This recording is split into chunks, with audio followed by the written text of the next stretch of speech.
All right. Welcome back to Inside with Brett Hawk. I'm a swim nerd. We're all swim nerds. Today on the live show, we've got Energy Standard coach, the swimsuit guy, Sonny. What's up, buddy? Good evening, all. I'm glad to be back on. It feels like it's been forever. It has been forever, mate. Where you been? I've been working till 9 p.m. every night. Now it's half term and 2 more weeks in the UK, then off to Eindhoven, doing a little bit of international coaching stuff. So it should be good fun. And what a medal you got there. Bruno gave you that. Bruno, mate. Bruno gave me the best fake medal you've ever seen in your life, mate. Hey, look at that. It's heavy too, mate. It's heavy. It's real. It's real good stuff. It does feel real. I took a picture and sent it to some people, and everyone thought I was really holding an Olympic medal. Yeah. Fooled them all. Yeah. You know who it didn't fool? Bruce Gemmell looked at him and was like, wait a second. The event is supposed to be inscribed on this thing. Yeah, he picked it. He was like, the event's not there. I'm like, you son of a gun. Yeah, you're right. How do you know? I don't know. But yeah, we're back, guys. We're back. Back in action. So this is fun. Lots to talk about. Sorry we missed everybody, but we are back. A lot of good stuff, mate. Well, last week we were on the road again, talking to Olympic coach from Nation's capital, Bruce Gemmell. So if you didn't see that podcast that dropped 2 days ago, a lot of stuff about Katie Ledecky in there, who he obviously coached during the 2016 games. Some stuff about club swimming and age group development that definitely a broader coaching base will find useful, I believe. But let's jump into it. You guys watch Doha? Joe, hey? Joe's dropping some. Is Joe next door? Is he staying with you? Who's Joe? Joe's an old teammate of mine. He's a good lad. Yeah, of course he is. Cheers, Joe. What are we doing? FINA World Cups. We're on that? Yeah, Doha. Talk to us, Sonny. I'm Tom Shields from the United States, and I did the 100 fly, and I got a gold medal. Well, we were just talking a little bit about the World Cup before we started, and I think the headlines is there's been some really fast swims. Matt Sates from South Africa has been unreal. I think it was the first time Sun Woo of Korea swam short course meters. He set like national records in every other event and was super fast. Yulia Efimova was back racing. Obviously cannot do the ISL. And Chalmers 45-0, which we've got a special segment for. So at the top end, it's been ridiculously fast. But been a real lack of participants. Some heats, some being straight finals with 6, 7, 4, 5 swimmers, which is a shame because they're giving money to the top 20 swimmers at the meet. So you'd like to see more people there. Well, I saw a lot of names that were getting cash, and I thought, well, that's pretty nice because I've never heard of these people. So at least some people are getting paid to show up, you know? Yeah. What's the way to get there? I guess you got to go with either your federation pays, or you kind of go as an individual and pay yourself. So either way, someone's got to pay to get there. I think that's the difference between the ISL and FINA. Yeah, FINA are offering pretty decent money to show up and compete and win, but you know, you still got all the other costs, the hidden costs, the flights, the hotels, the food, which is taken care of by the ISL and not by FINA. So big differences there. But yeah, some events were just lacking. You know, 4 swimmers in one event. Everybody comes away with prize money. You said one of the girls came away with a bunch of cash, eh? Yeah. No, it's great to see as well. Like Molly from Hamilton Aquatics in Dubai. She's a great up and coming swimmer, represents Ireland. But you know, getting decent prize money and you know, it's a great opportunity, but it's also like, you know, there's a lot higher level swimmers still out there. I'm not putting anyone down here. It's just, you know, a lot of people coming away with a lot of money, which you wouldn't expect maybe instantly. Yeah. We're going to watch Kyle Chalmers swim this race? Oh, yeah, sure.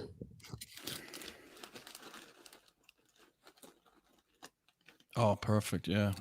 Here we go. Let's watch Chalmers. You reckon this world record's going soon? Yeah, it has to be, mate. They're just peppering it. They're playing with it, you know. Chalmers isn't known for his skills, you know, his start, his turns. but just a super strong man. Obviously putting in time and effort to improve. Look at that. He's kicking out there at least 3 or 4 dolphin kicks off the wall. So he's not popping straight up. He's definitely improved those skills. Takes it out like a machine. What's he out in there? Like 1.6. 1.6. Yeah, it's quick, mate. under world record split. You know.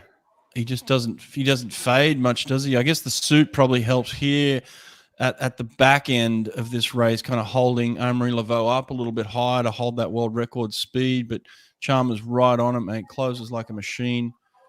I reckon one of the things that helps Chalmers is like he's not an all-out like sort of 50 guy who needs to know breath, so he can go almost on his PB, breathing every 2 or whatever he does. Like he went 21.0 in the individual 50 here, so 21.6 to feet is nigh on the same thing. Yet he's breathing and can back end off that. So that's the sort of thing he has going for him, that he doesn't have sort of that all-out 50 sort of style. Like his 50 is almost like 100 front end. So I think that benefits and plays into his hand a little bit. And he's had a sniff of both the long course world record and the short course one now. He's right there. He's probably due for a good world record, Kyle Chalmers. So he's never had one, has he? I'm not mistaken. He's never had a world record. That's a fun fact. I think you might be right. Well, he hasn't. He hasn't got Cesar Cielo's. No one's got that. And then Amory Laveau's is just as old. So what other world record would he have got? Not the 50. Not the 50. I reckon. I was pretty gutted he didn't do the 200 freestyle at this one. Like he went a 140 a couple of stops ago. Like you've got to feel like he's pretty sharp on the 200 free short course, right? With that 100 free long course pedigree, and I mean that's still a ridiculous world record 139.2 from Paul Biederman. But I think he's got one of the best flutter kicks in the world, especially that last 25. I'd like to see what he could do on a 50 kick with a board. I'll tell you, Eddie Reese 50 long course. He was training at Stirling, right? For like about 2 weeks ago for like 10 days with some of the Aussie guys who, like the ISL London Raw guys, went and trained at Stirling with Steve Tigg. And actually, the fastest 50 kicker on a board was Zach Inserter. He went 26.4, I think. I've got a video of it actually. I don't know if I can share it, but 26.4 with a board, short course. What do you mean? One arm points per turn. What do you mean? You don't know if you can share? Of course you can share. It's your video. Can I share my screen? Share it right now. I thought you were going to do a vlog about it. No. I didn't take the video. My mate sent it to me, but right. I might be able to share it. Maybe. Let me see what I can do. Pretty quick short course, eh? Yeah. Well, we're going to get some long course. I think we should do that. I think we should set a challenge to the world's best swimmers out there. Let's see what you can go 50 long course with a board and kind of record it, and let's get a little competition. I love it. Going up around the world. Sonny, you heard Eddie Reese's little part in our montage video of him going around on pole deck at the Olympics, asking each one of everyone, like, how fast are you on a board? How fast are you in a 50 kick? He wanted to know. I can hear something. What's that? Yeah, like I'm downloading this video. I might be able to share it. I don't know how it all works here. Oh, okay. Well, yeah. I can hear it. I can see it, but I can't show it. That's all right. We'll save it for next time. Get a little vlog up there, and we'll send it out as a vlog, mate. Yeah. You did the dive and glide, which got you 150,000 views. I don't understand anything on social media anymore. Nah, makes no sense. Ridiculous. Makes no sense. But all right. What else makes no sense? The shenanigans going on in the ISL. I wouldn't call them shenanigans. I'd just say like some people are rumoring boycott, and other people are like, don't worry about it. Yeah. So, yeah, I'm going to talk on this a little bit. I've had some private conversations with some people on the deep inside. I've got a lot of friends around the world, which is nice, and they love our platform. They love what we're doing. They trust us, but I've been critical in the past, and that's okay. I mean, it's okay to kind of say, hey, there's some things not right here. And kind of point those out. But you know what? I was reminded today from a few people, like I said, deep on the inside, that there's a lot of things that are really going well with the ISL. First of all, we're about to watch some really fast swimming here in the next couple of weeks. We're about to see the best swimmers in the world get together and compete on teams and be very competitive. I mean, that's exciting in and of itself. I was reminded today that in the last 2 years, $12.7 million has gone to direct payments for swimmers.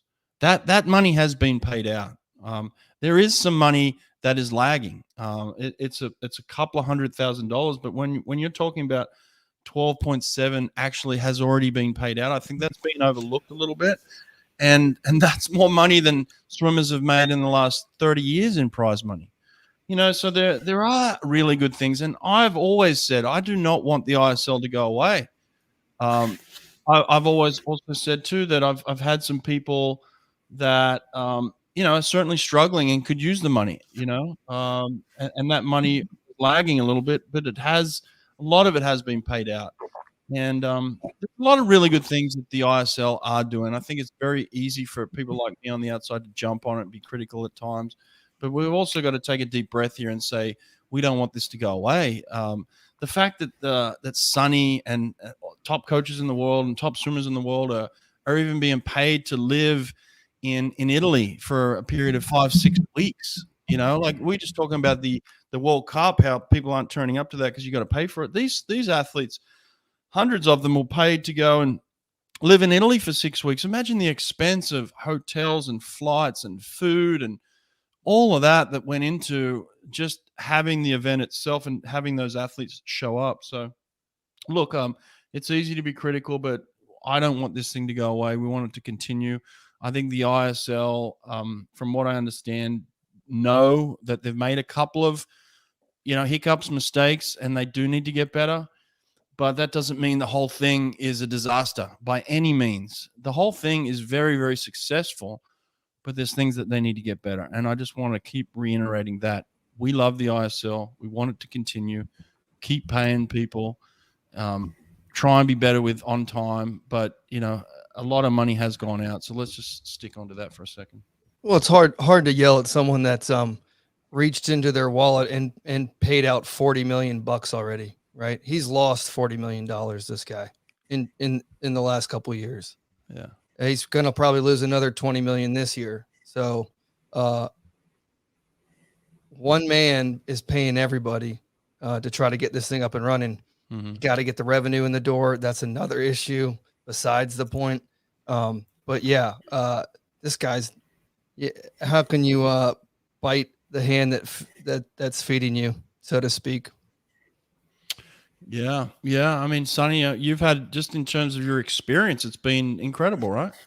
Honestly, like one of the girls who swims down in Plymouth, she's on Toronto Titans, and we had her around for a car out the other day. And my dad was just chatting with her, and he said, "Hey, like, how was the Olympics? How was the ISL and all of this?" And she said, like, the Olympics was everything she's dreamed of. Obviously, trying to be a first-time Olympian, but she said, experience-wise, the ISL was better. And I think that sort of sums up how good the ISL is. Like, people loved it, and there's so many reasons. Like, just the opportunity to live in a wonderful place like Naples for 5 weeks and explore and get time to see that. Train outdoors for people that don't have the opportunities in some of the colder countries. Race the best athletes in the world every single week. Train with the best athletes. Like, I love swimming of all aspects, but the level of excitement on deck every day, every practice, not just from our team, but the other teams we're seeing as well. Like, it's just crazy. It's maddening. Like, I remember we just finished.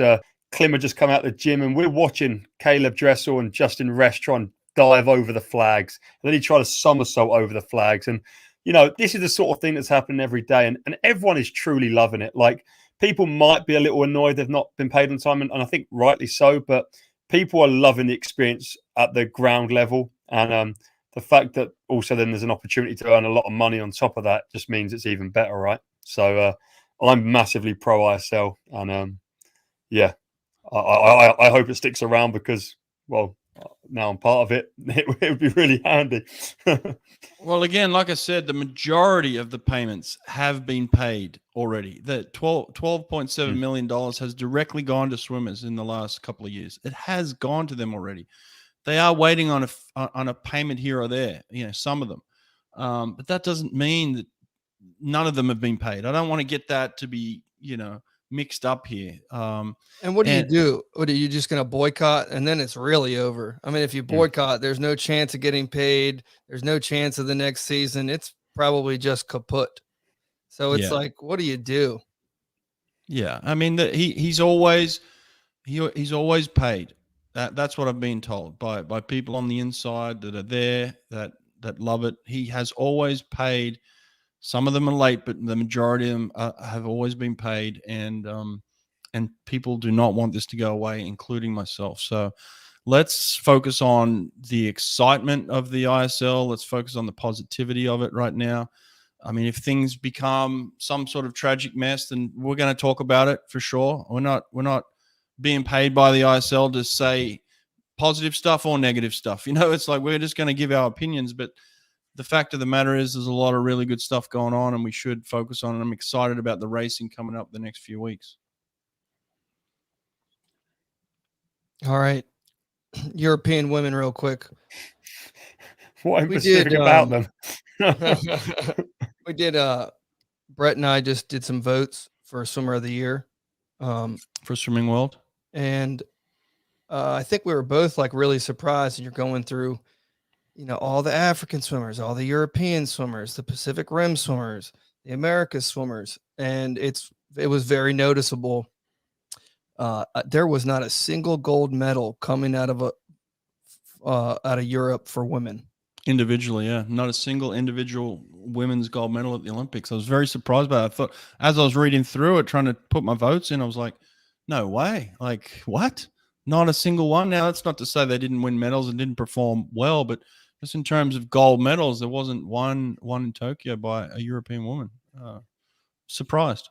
Yeah, definitely surprised. It's a crazy Any statistic. thoughts on that, That's crazy. Sonny? Yeah.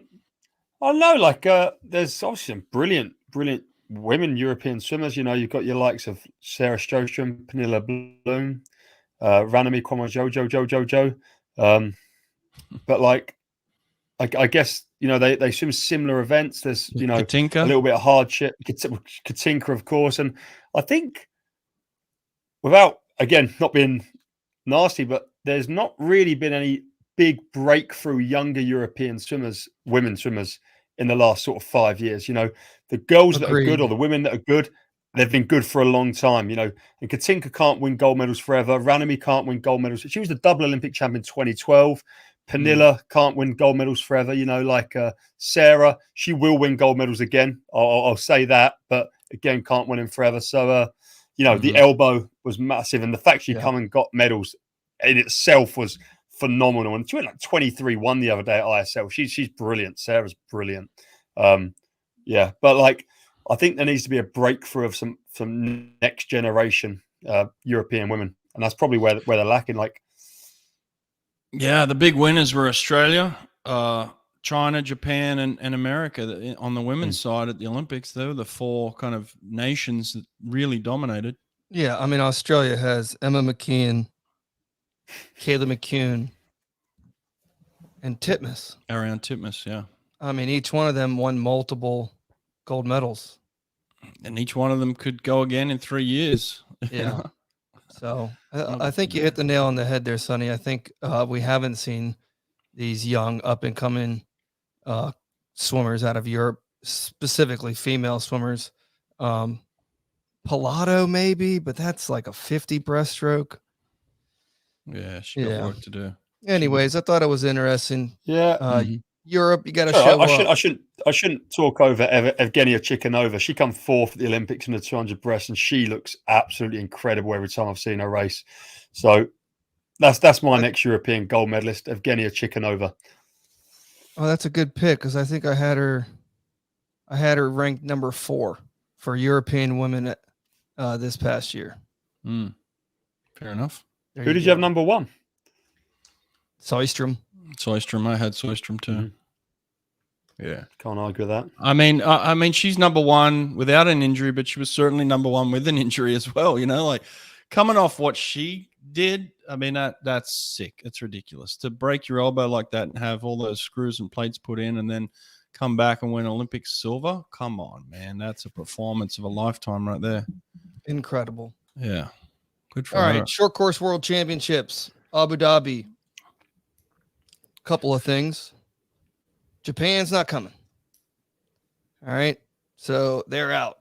I think this is just kind of plays into like what you're seeing at the World Cup and what you're seeing at where people are like 2 weeks of quarantine to get back in. It's just a lot of headache. It might be 2 weeks of quarantine when you get there. Then Japan said, "Hey, we're out. We're not going to send anybody." So again, you're leaving an entire country that is good at swimming behind. It's just going to open up more spots for more people to show up and earn more money. Mate, there's cash on this meet. I'm telling you, there's a lot of people that are going to bypass this thing. And, we talk about the professionalism of swimming. They're putting money out there. There's money to be won. A lot of athletes say they don't have much or, haven't won much in their lifetime. There's money on this thing. And I'm doing everything I can to try and get to this meet and win some cash. Yeah. All you have to do is enter, I think, sometimes in some of those heats. So I'll just get back in that drug checked. testing pool, Brett. Not me personally, but what's Sonny? $2.8 million. I just checked the number. That's how much there is in prize money at this World Short Course meet. 2.8 million. I think that's double any World Champs long course ever before. So there's The more cash money. It's not only for world records. That's wrong. No, No. There's extra cash for world records. If you go a world record, you get 50 grand as a bonus, but certainly not. It's not the only cash. No, $2.8 million of prize money for individual events. Mm-hmm. Yep, I'm crazy. Trying to get there. We've been doing some campaigning too for trying to get a couple of American athletes on that team in the past few podcasts.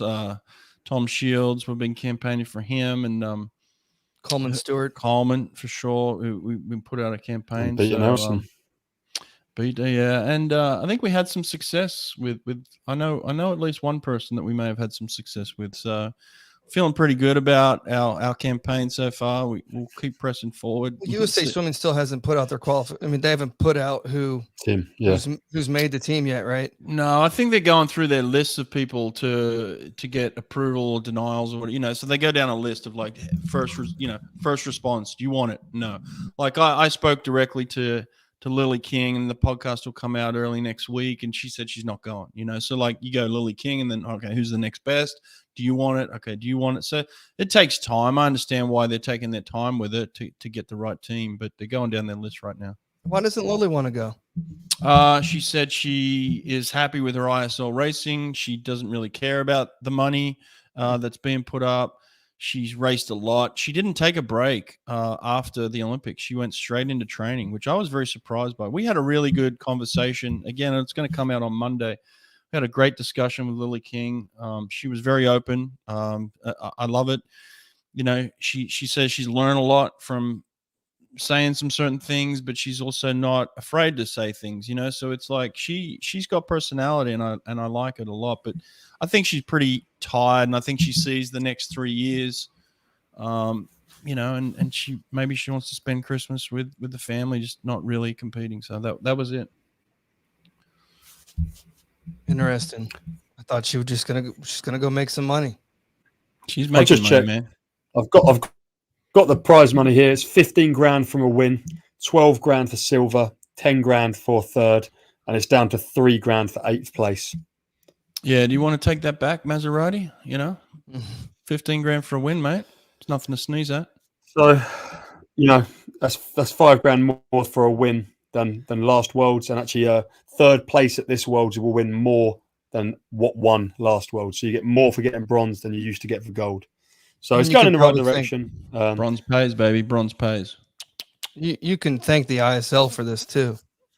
Yeah, to be honest, like they certainly have pushed FINA to pay the athletes. In the entire conversation, I think the most important thing is what the swimmers union is doing to better the athletes, whether it's ISL and getting paid, or FINA, actually putting forth money. If they have $150 million in the bank, they kind of just been keeping it small potatoes for so long. We needed the ISL to come in and push them forward, and you're seeing more money come out of there. So it's at the end of the day, it's all good. I'm not sure what the answer is here. I think we asked Matt Sates about it. I think he was going to go, right, but he's also contemplating going to Georgia in January. I think that decision's still up in the air. So I think he's got a lot on his plate. He's doing these World Cups, making cash. Popovich, not sure. Can't remember if he's doing it or not. I know Half now he's going. Half now he's going. What did he just go this morning? What did he just swim? He won the Arab Championships 342 short course. About the same long course. But he won by like 14 seconds or 12 seconds. So, yeah, swimming by himself a little bit. Yeah. Yeah, that's good. Yeah. Okay. All right, moving on. We've got a couple of retirements, or maybe one retirement and maybe half of a retirement. But Kosuke Hagino from Japan is officially he's done. He's hanging up that Speedo. I don't know what he's going to do in his non-swimming life, but he's got a few gold. He's got a medal of every color. 2016 Olympic champion in the 400 IM. First time someone won the 400 IM in a long time that wasn't an American named Michael Phelps. And he got silver in the 200 IM in 2016. So it was good to have you. Sad to see you leaving so early. He's still such a young guy, I think. Was he 26? Yeah. Born in 1994. He's 27. You know much about him, Sonny? I don't know much about him at all. But I know he's a good swimmer. I still remember the podcast you done with James Guy, and he told you about that set he done when he come to Millfield, and that's still the most absurd thing I've ever heard. Like, I'm sure you've seen some stuff in training. I've seen some stuff in training, but yeah, that set that James described was just outrageous. Maybe that has something to do with his early retirement. Maybe he just works so bloody hard that he can't maintain that level of intensity. But great swimmer. Yeah, he might have some injuries or something lingering. 27 is pretty young. He does some of those tough events. Not a big guy. He's like an average guy, like not even 6 feet tall for sure.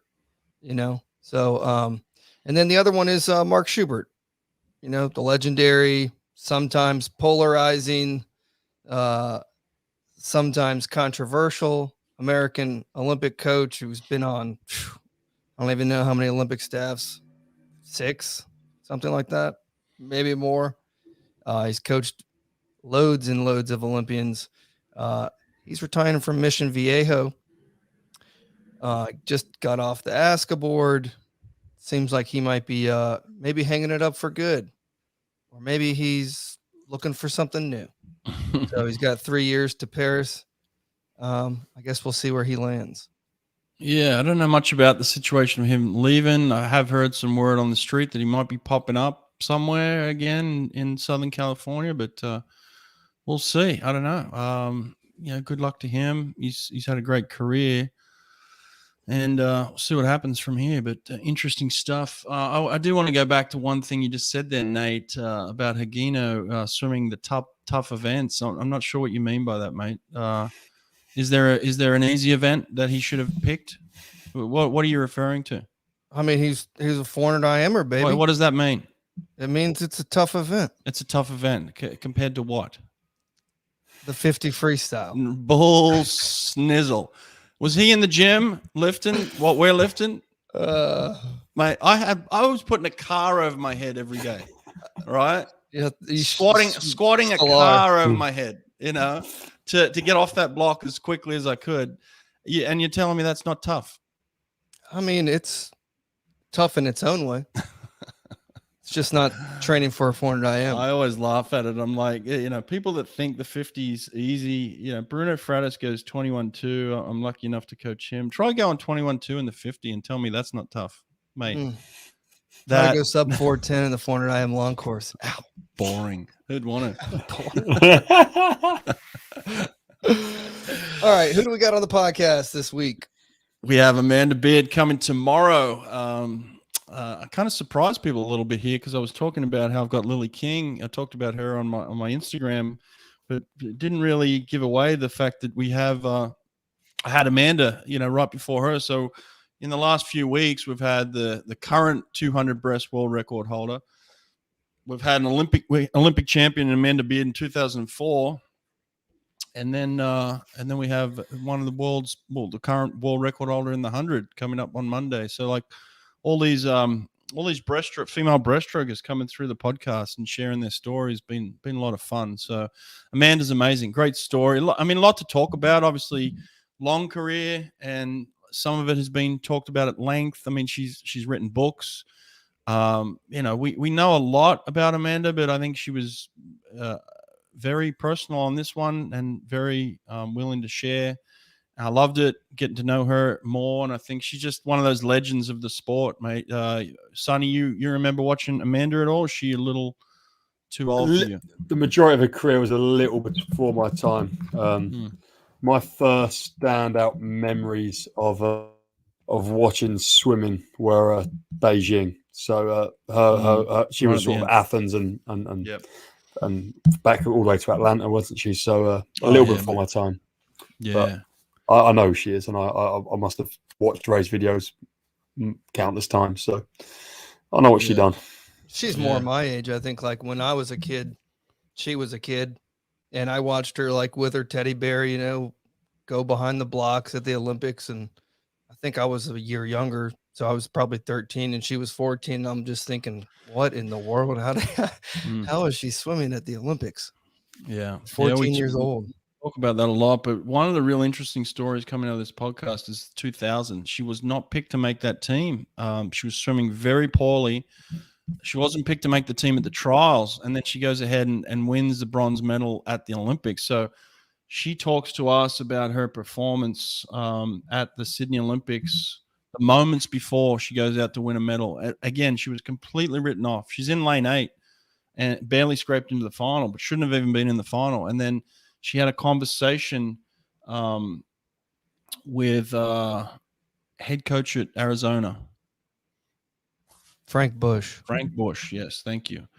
And she talks to us about this moment. Frank has this coaching moment with her right before she goes out to win this medal. It's very, very interesting. A good insight into the psyche of one of the best athletes, in female swimming history. But to see herself pull herself out of whatever she was in to get out there and perform the way she did, it's a really good insight into the conversation between a swimmer and an athlete, a coach and an athlete. So check this one out tomorrow. I think you're going to learn a lot from it. Great podcast. Amanda, thank you for being on the podcast. It was great. Lily King Monday, Amanda Thursday, Lily King next Monday. So back to back. Boom, boom. And then ISL in 2 weeks. When are you flying out? Not this weekend, the weekend after. Gotcha. Mate, good for you, hey? Congrats. This is awesome. All right. Exciting. You guys going to win the whole thing? Oh, I bloody hope so. I don't like losing, Brett. I think we can. It's going to be interesting to see what the teams look like compared to Naples. We were talking about the other day. You were saying LA are going to bring some people in. I'm sure Kelly are.